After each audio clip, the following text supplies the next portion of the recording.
Bismillahirrahmanirrahim. Assalamualaikum warahmatullahi wabarakatuh. Bapak-bapak, ibu-ibu, mas-mas, mbak-mbak, khususnya adik-adikku sekalian yang dirahmati Allah dimanapun Anda berada. Kembali di IIP Channel dalam program Mantan Tersedih.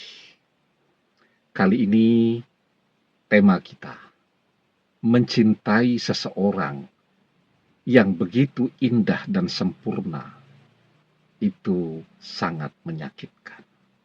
Ya, jadi kita ini sering mencintai, tetapi seperti kata pepatah, laksana pungguk yang merindukan bulan.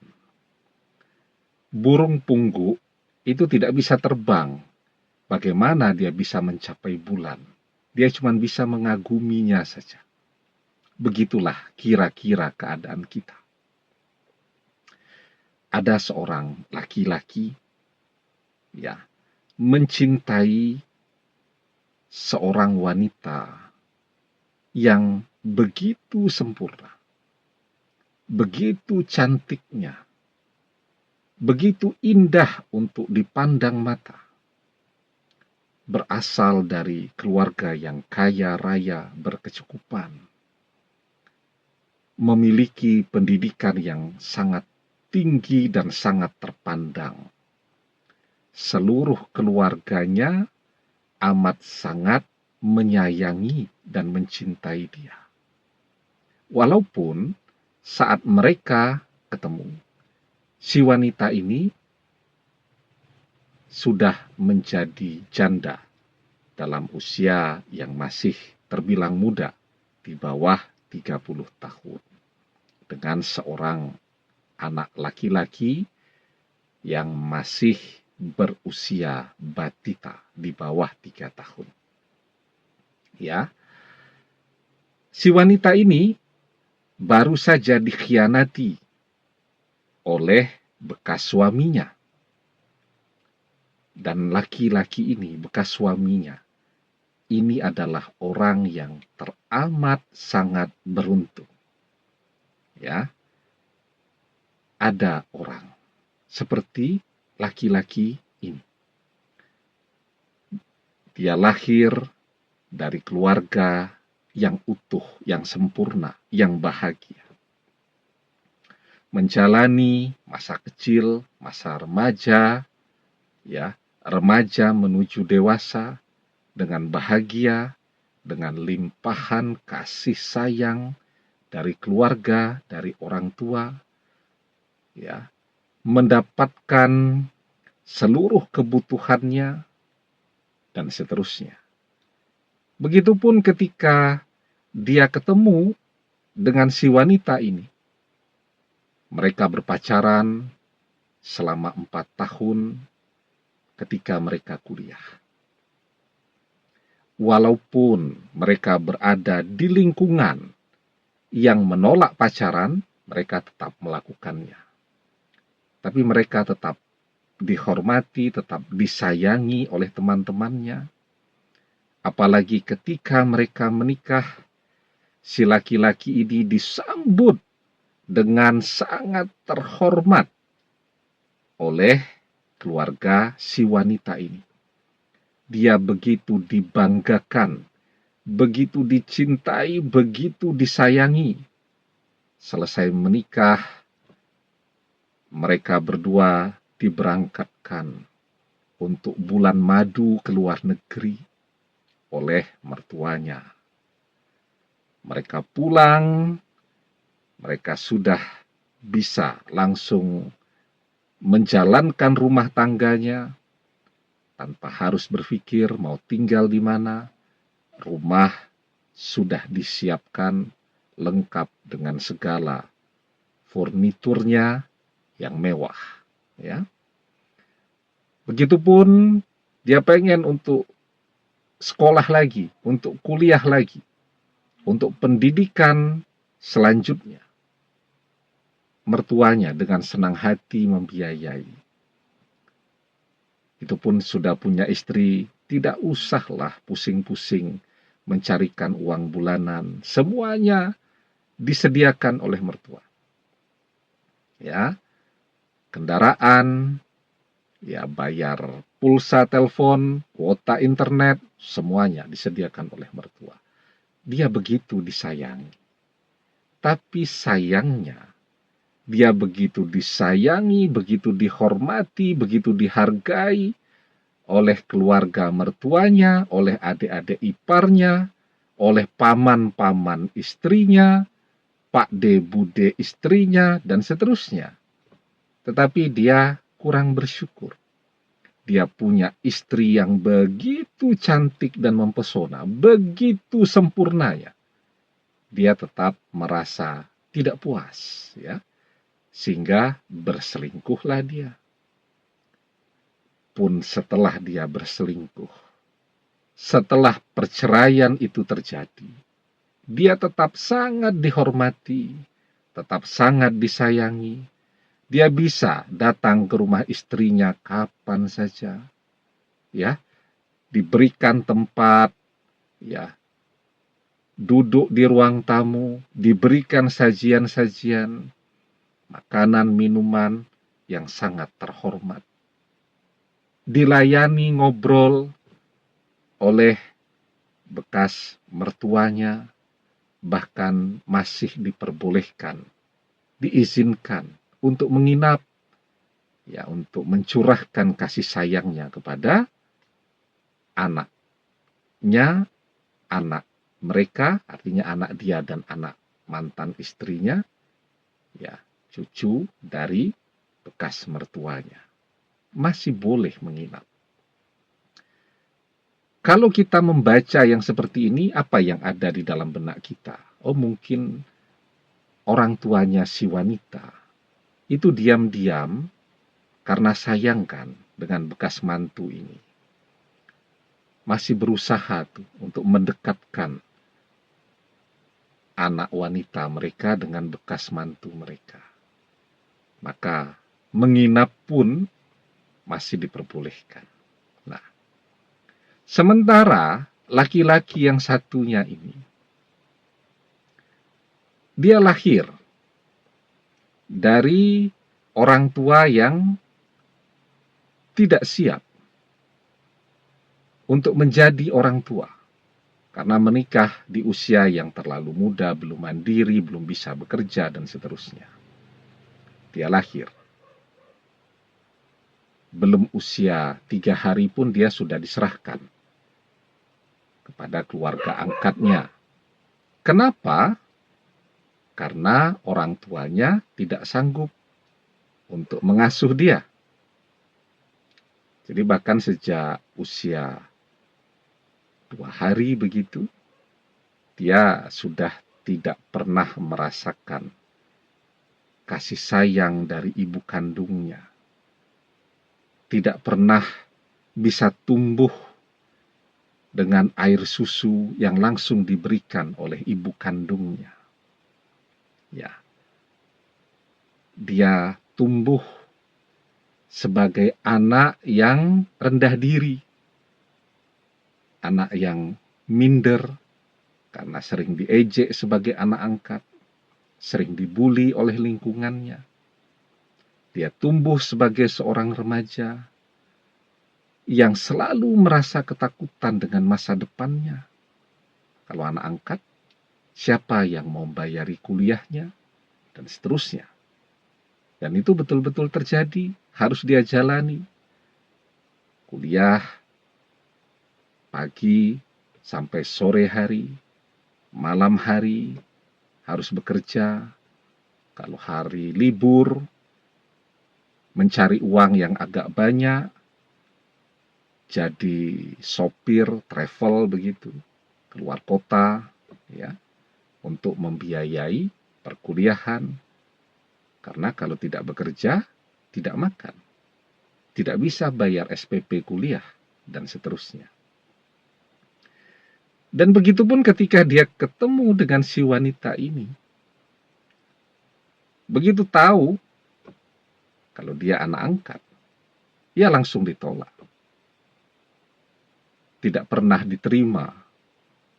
Jangankan dengan terhormat, dengan dihargai, kalau bertamu disuguhkan minuman dan seterusnya.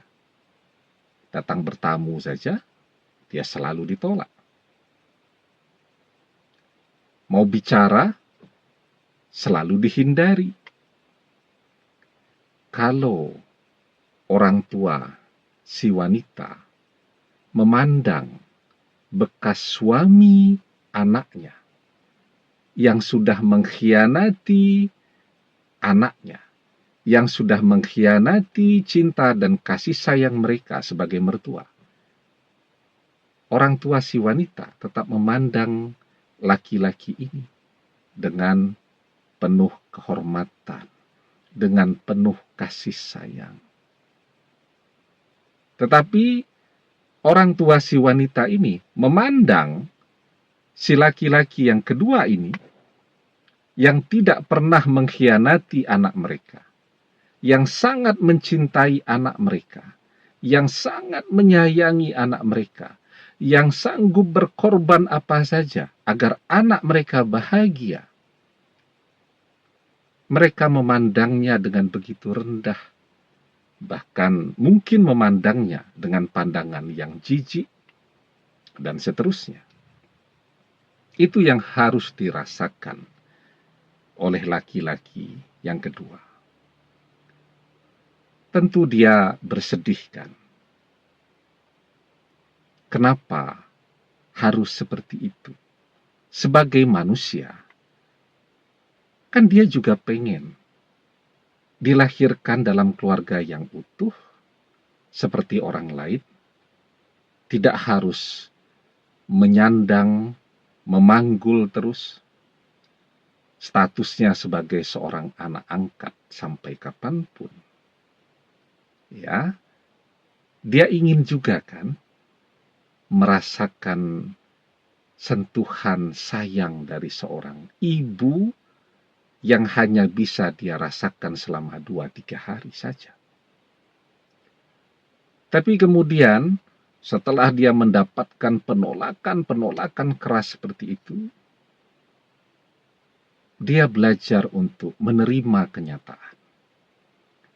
Dia belajar untuk berbesar hati, memahami. Jadi jangankan orang tua dari si wanita yang dia cintai ini, bahkan ibunya saja, ibu kandungnya saja, toh tidak pernah menginginkan kehadiran dia. Kalau ibunya betul-betul menyayangi dia, dengan segala ketidakberdayaannya, dia akan terus merawat baik-baik bayi ini yang sudah dia lahirkan. Tapi kan dia merasa, toh ibu saya pun tidak pernah menginginkan saya. Apalagi orang tuanya si wanita tadi. Dia berusaha memahami itu, agar penolakan itu tidak menjadi kemarahan di dalam hatinya, agar dia bisa melanjutkan hidupnya dengan tenang tanpa membawa kemarahan. Si bekas suami wanita itu, mereka menikah juga tidak punya apa-apa, dan semuanya disediakan fasilitas oleh orang tua si wanita. Sementara si laki-laki yang kedua, baru dia berusaha untuk ketemu pun, si wanita sudah ditanya, laki-laki itu sudah nyiapin rumah belum untuk kamu?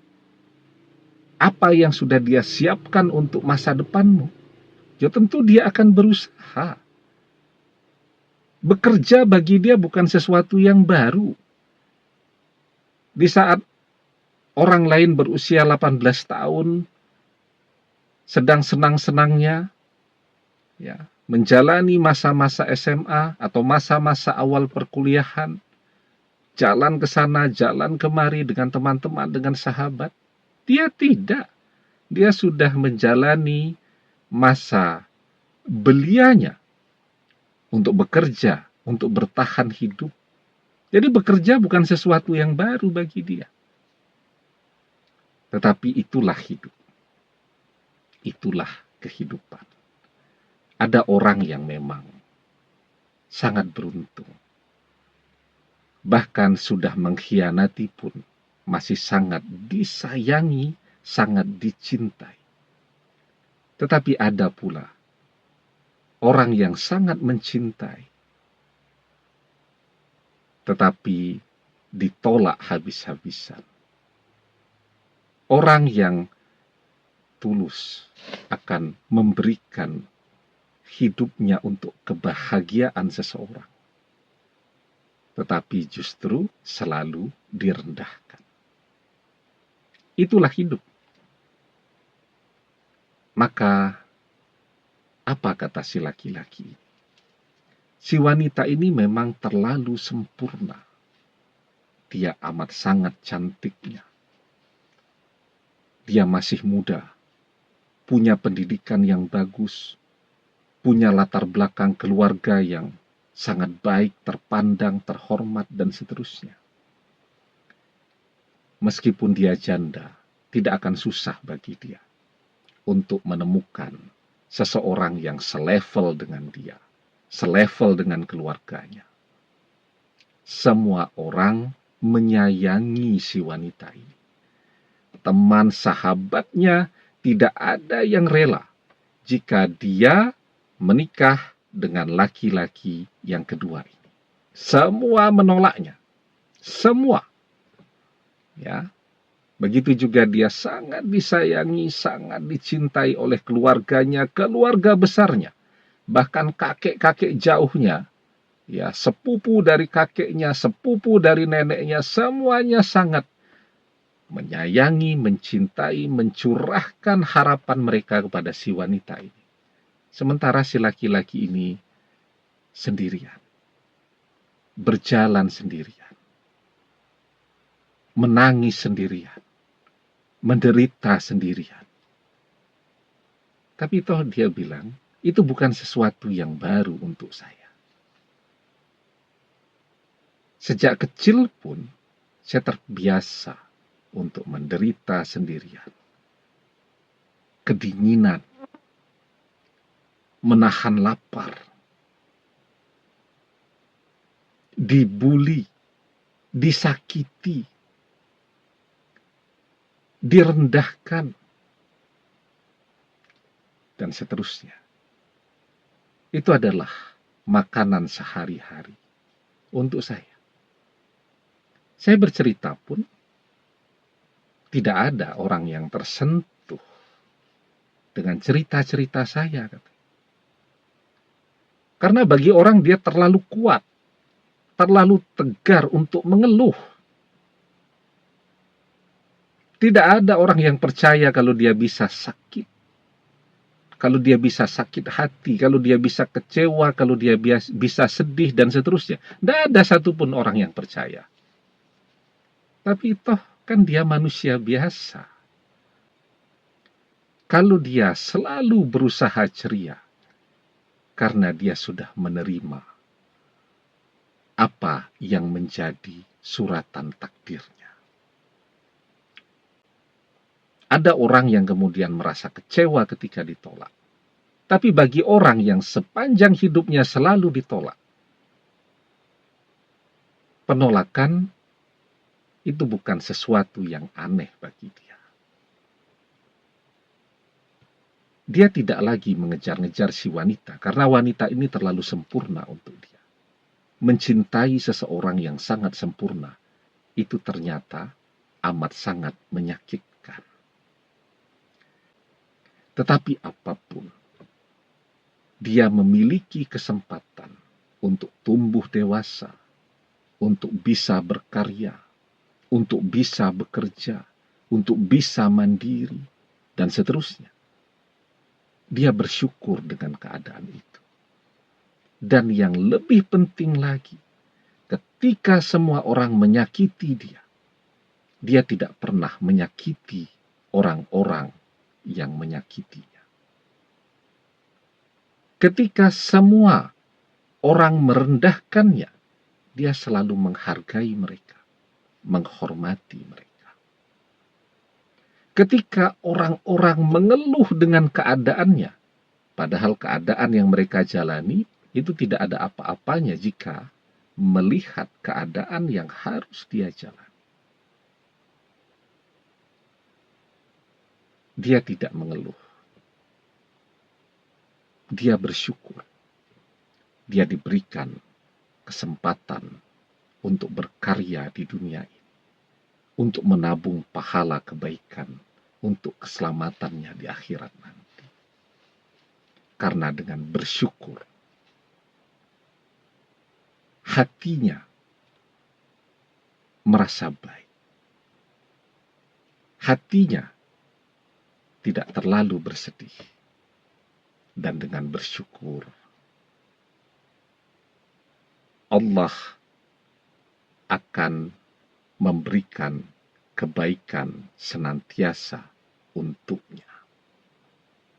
Keadaannya yang sulit, tetapi dia selalu pandai bersyukur, akan menempatkan dia menjadi seseorang yang mulia di hadapan Allah. La'in syakartum la'azidannakum wa la'in kafartum inna adzabillah syadid.